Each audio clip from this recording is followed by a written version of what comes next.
Some really outstanding stuff. And I think I got to give him his props. He made a hell of a point here when it comes to these SEC noon, or if you're on the Central Time Zone, 11 a.m. kickoffs. They are here to stay, as Neal explains right here. All right, we're pleased to be joined by Neal McCready. Of course, you know him from Rebel Grove and the outstanding show, the Oxford X-On podcast. Neal, thank you so much for joining the show for the first time. Oh, it's great to be here. Appreciate you having me. Yeah, and I believe it was you, Neal, so I want to give you credit, but I heard it in Kiffin's Monday press conference. 18-3 record for Ole Miss and Kentucky since the 2021 season started. That is better than everybody in the league, aside from Alabama and Georgia. Yeah, so it's 15-3 in the last 18. So yeah, it's 15-3. What I did, and look, you can always go find starting points for this, but I was looking for like a common starting point, and I went back, and I could have just made it 14-3 in their last 17, but I went back. I'm like, let's see, and they both won their bowl game at the end of 2020. Ole Miss won the Outback Bowl. Kentucky won, I think, the Gator Bowl, and so then they both went 10-3 last season. And they're both 4-0 so far this season. So my Louisiana Monroe math told me that was 15-3 in their last 18 games, which is, I started saying, okay, well, is anybody else even close to that? And obviously, two are better than that. Obviously, Georgia and Alabama are in a class of themselves right now. But after that, I was like, okay, where's Tennessee? Where's Arkansas? Where's Texas A&M? Where's Florida? Where's LSU? And you're like, nope, nobody's even close to that. I mean, it's the only one that was kind of close to it. Had Arkansas had their bowl game not got played, their game got canceled at the end of 2020, and then had they beaten A&M on Saturday in that crazy game that they probably should have won, had that happened, they would have been a game behind. So they would have been close. But as it stands, they didn't win that game, so they're not that close. So it's over the last season and a half, the only two programs in the league that are at that place is Ole Miss and Kentucky. And I think because, we just don't talk about those programs in that air much. It sounds funny, and so I guess we don't do it, but there they are. Yeah, and it's just, just an example of just what a great job Lane Kiffin has done. Obviously, Mark Stoops, he gets credit for what he's done at Kentucky. Now with the SEC hopefully fixing the schedule soon, we'll get more Ole Miss versus Kentucky, Ole Miss versus Tennessee, Ole Miss versus South Carolina, and their record could be even better. But that's something for a different day. Let me ask you this, Neal: 4 games into the season, I got no idea what to make of this Ole Miss team. Do you have a good pulse? Obviously, you cover it better than anybody. Any idea what to make of this team? Kinda, maybe, sort of, a little. I thought I did after Georgia Tech. And I thought I did after the parts of the first half against Tulsa. And look, Tulsa's a nice team. I don't want to take anything away from them. But Tulsa's not winning the SEC West. I mean, so you know what you're going to be playing when you're stepping up here soon. They've got a young quarterback who's talented. He's developing. I think Jackson Dart's improving week by week, which is what Lane Kiffin quarterbacks typically do. They've got 2 really gifted tailbacks in Zach Evans, Quinshon Judkins. They've got players at receiver. I'm not sure they got elite players at receiver. Maybe Malik Heath has a chance to be that guy. Maybe Jonathan Mingo, but not yet. Got a tight end situation where you have a veteran tight end who's not a great pass catcher in Casey Kelly, and a young tight end who's an elite route runner and pass catcher, but he's not a very physical blocker yet in Michael Trigg. They've been okay up front, pretty good run blocking, not particularly great in pass protection. Defensively, they looked really good until they played Tulsa. And when they played Tulsa, they didn't look so good. Now, J.J. Pegues wasn't out there. Kari Coleman wasn't out there. But Davis Brin, the Tulsa quarterback, before he got hurt, was slicing them. And then the backup came in, and he's one of these guys who's at this point in his development, Braxton is his last name, from Tulsa. He's a athletic kid. One read, if it's not there, I'm running. And Tulsa is this team that came in as the nation's top-ranked passing attack, and they ran for 200 and whatever yards, 60 yards or whatever it was. So I don't know what I think now. I mean, maybe they're good, maybe they're not. I don't know. I mean, in the same way, but you and you know what I'm about to say. You have to be careful with this. We do it every year. We all do it, and it's you probably don't. You're a little better about this than I am. We overreact to single games. I mean, are we going to watch Kentucky against Northern Illinois and go, oh, well, I don't know. No, it's Northern Illinois, and they kind of sleptwalked. Georgia sleptwalked against Kent State. Arkansas sleptwalked against Missouri State. You see it all the time. We're going to find out, though, Saturday morning. I'll tell you that. I mean, there's no one sleepwalking Saturday morning.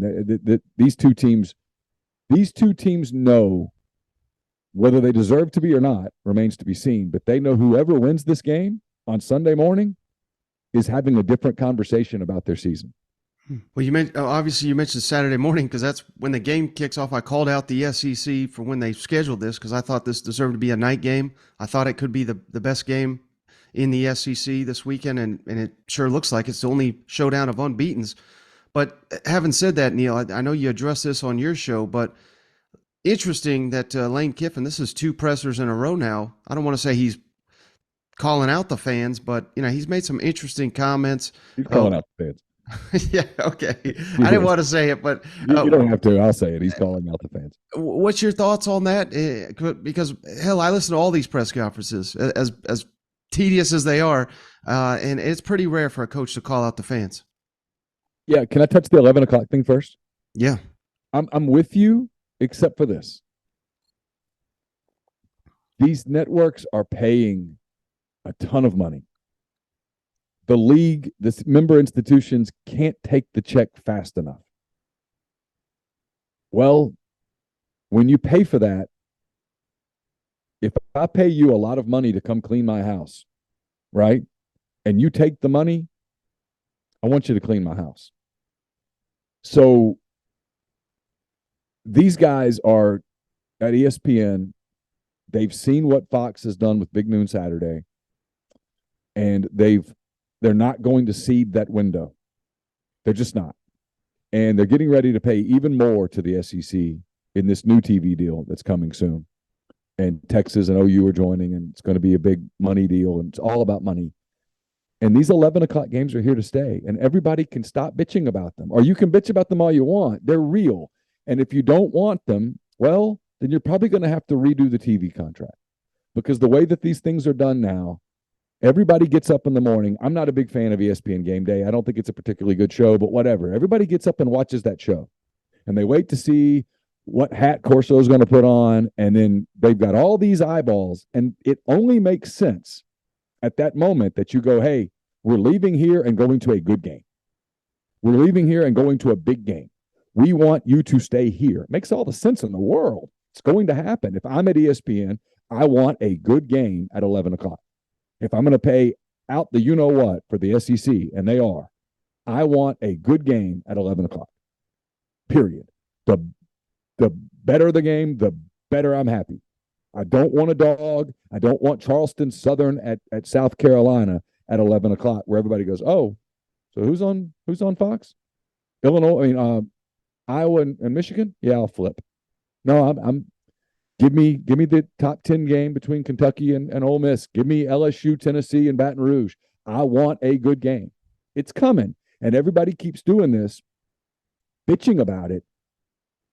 If you take the check, you really don't have an argument. It's going to be this way. Everyone might as well start adjusting the way that they view things. I realize we all grew up with the Jefferson Pilot game at 11:21, and it sucked. It's not that anymore. It's a noon Eastern window that they want to get eyeballs that are already on their channel because they're seeing who Herb Street and Corso and everybody's picking. They want to go straight from that into a good game to keep the people on that channel and not flipping to Fox, because it's about to be an SEC versus Big Ten war followed by an ESPN versus Fox war. And one of the ammunition is going to be the 11 o'clock window. Because if you get somebody there at 11 o'clock and it's a good game, they'll stay with you into the big 2:30 game. because that's where we're going next.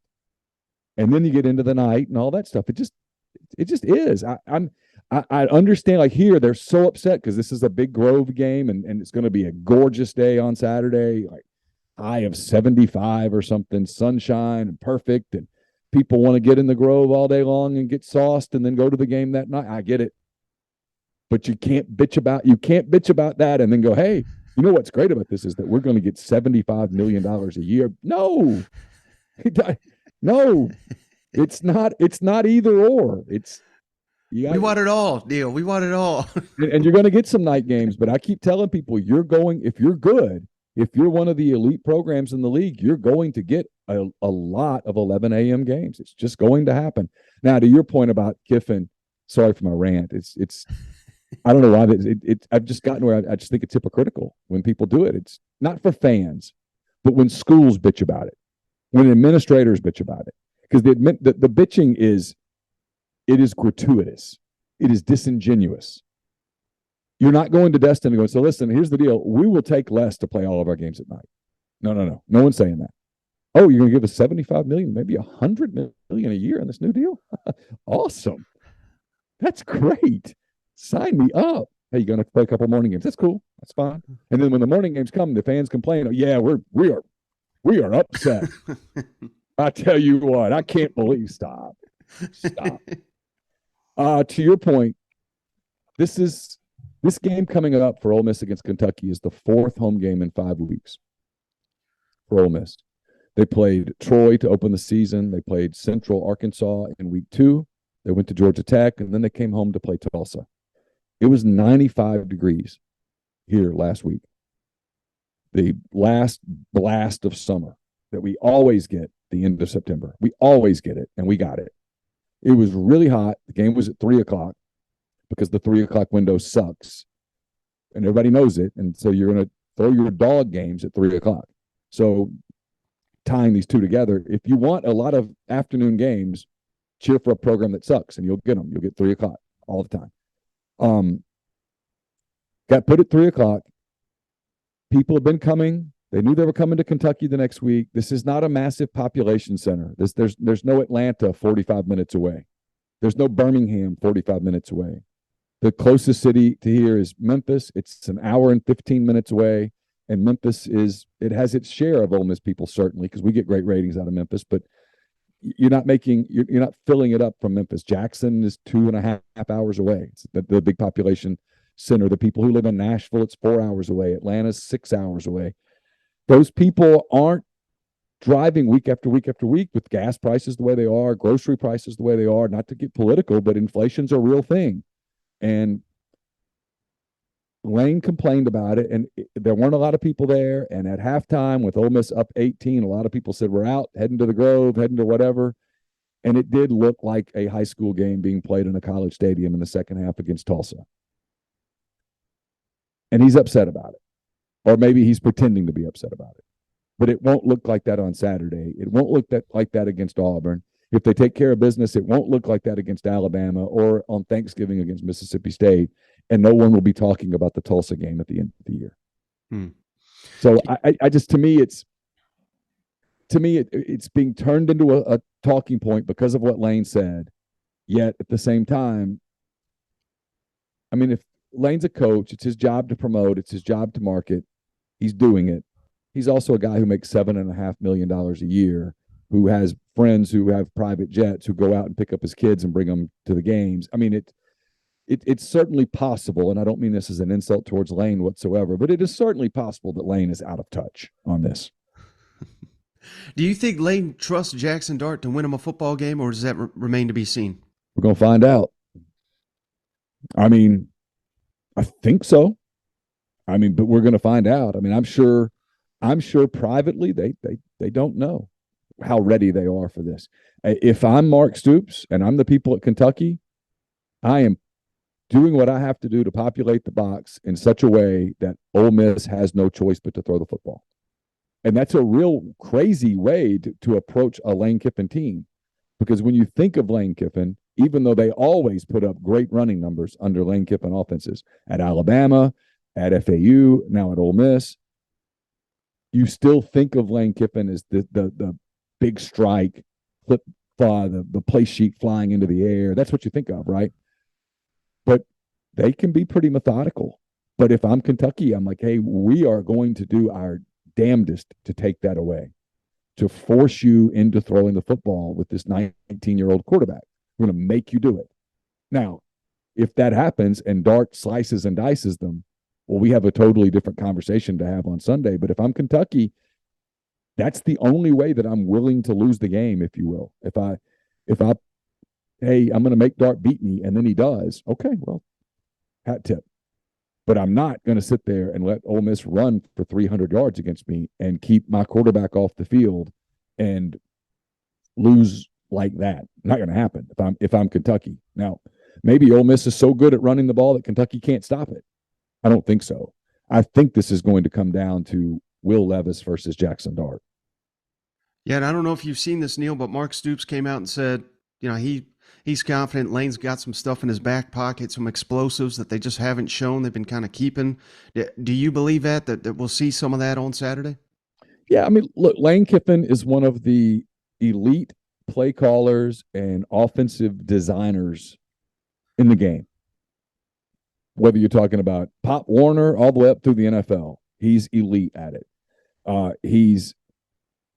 He's kind of like Rain Man when it comes to offense. He sees things in real time that other coaches don't see until they get a chance to look at the pictures or look at the film. Lane sees stuff develop. He sees it happen. Yeah, they have stuff. Sure, they have stuff they haven't shown. They have stuff that they don't even know that they have yet. Yeah, but now you still have to go execute. You still have to have a quarterback who can make decisions, who can make the right reads. And here's the thing, and you know this, when you open your offense way up, you also increase the amount of opportunity there is to make critical mistakes. You saw it with Arkansas last week, right? I mean, go back and look at the beginning of the Arkansas-Texas A&M game. I mean, I guarantee you, Sam Pittman will never say this out loud, but if he had a do-over, everybody's talking about the end of the game. I'm talking about the third drive. You scored, got it back, scored, got it back, and you're driving again, and you decide to get cute. Why? Don't get cute. No, bread and butter. Hey, until you stop this, Texas A&M, it is what you're getting in doses. I'd have kept running the football, and they might have run them out of the stadium. But instead, they got cute, had a 3 and out, had to punt. A-Chain breaks a big run, and suddenly the game's different, right? Suddenly the game's different. So the more variables you put into the offense, the more wide open you make it, the more wrinkles and stuff, the better chance you have of somebody having bad ball protection, bad placement, a quarterback makes a bad read because the read got more complicated. There's a lot to that. I mean, it's why, I know what Stoops is saying, and I think he's right. Lane's honest response is, what I'd really like to do is keep doing what we've been doing. I'd really like to keep running the football, keeping it kind of simple for Dart, making it an easy read. That's what he's really good at. That was the development with Matt Corral was, hey, I'm so good at this that I'm going to simplify this for you where your talent just takes over, right? That was the knock on Corral. One of the knocks on Corral coming out of the draft was it was actually kind of a compliment to Lane. But the knock on Corral was, I'm not sure this guy can go through progressions in an NFL offense because he didn't do it at Ole Miss, and he didn't do it at Ole Miss because Lane made it easy for Matt to make a read, get the ball out of his hand, and make throws that Matt's arm allowed him to make. Do you think that's the recipe for Ole Miss winning this game, being able to run the ball, and then on the defensive side, getting after Will Levis? I think I heard you say 10 quarterback hurries against Tulsa, and this Kentucky offensive line, I mean, they can't block anybody. You have to disrupt this guy. This guy's good. I'm telling you, we are blessed in the SEC right now. There are some really good quarterbacks. Bryce Young, of course. I think the kid at Tennessee, Hooker, is just fantastic. I love watching him play. I love everything about his game. I think KJ at Arkansas, KJ Jefferson's really good. Look at his college numbers. People go, well, he's not an NFL quarterback. I don't care. It's not the point. Stetson Bennett at Georgia is putting up really great numbers at Georgia. You can debate what kind of a quarterback he is, but he's a very productive college quarterback. You can look at Levis, of course. Levis is getting first round talk.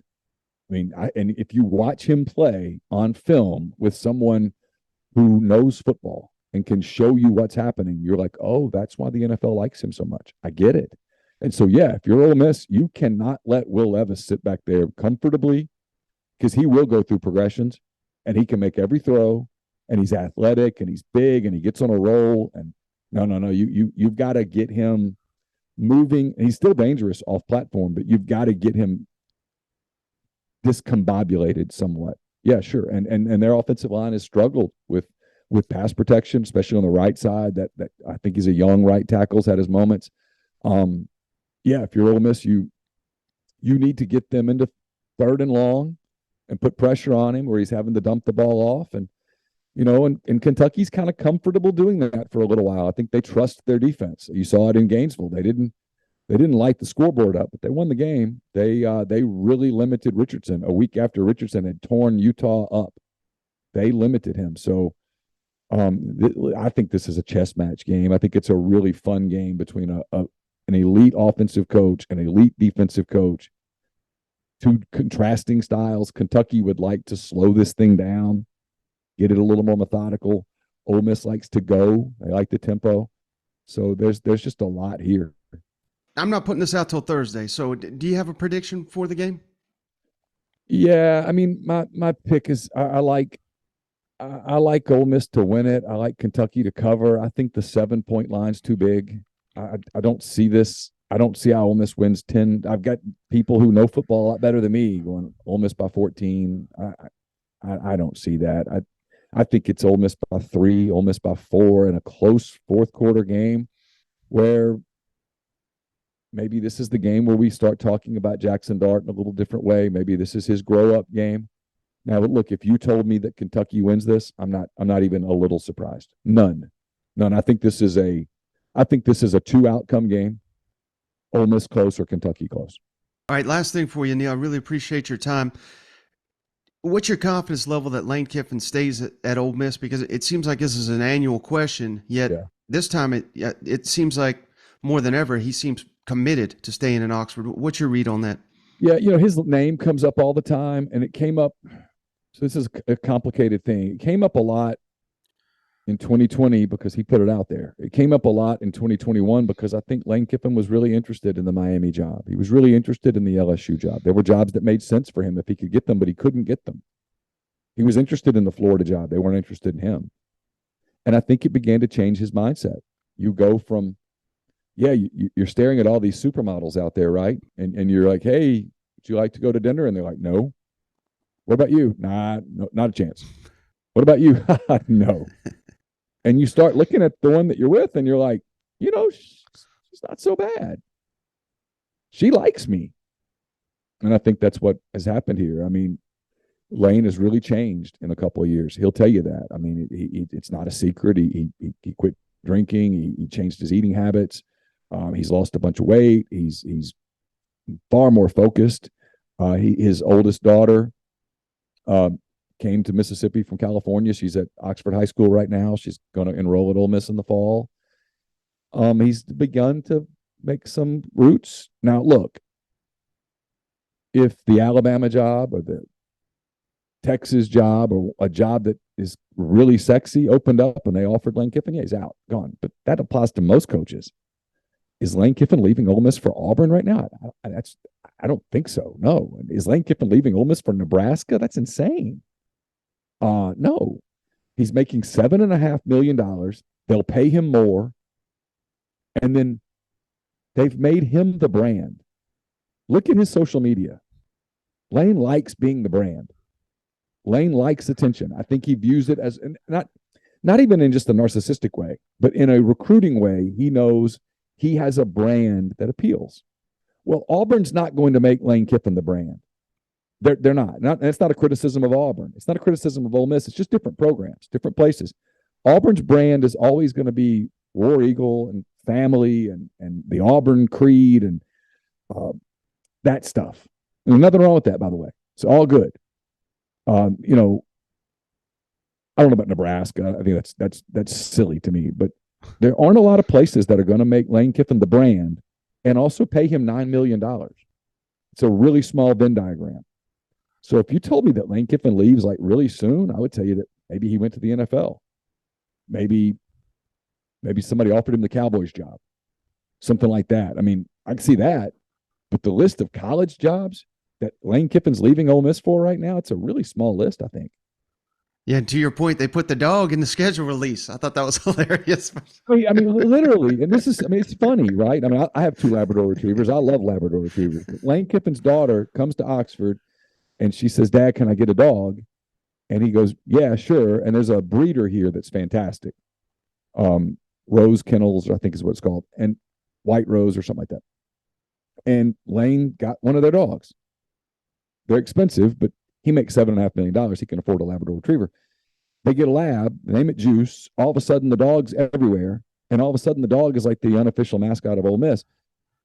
They're not doing that at Auburn. His Labrador retriever, Gus Malzahn's Labrador retriever, was never going to replace Aubie.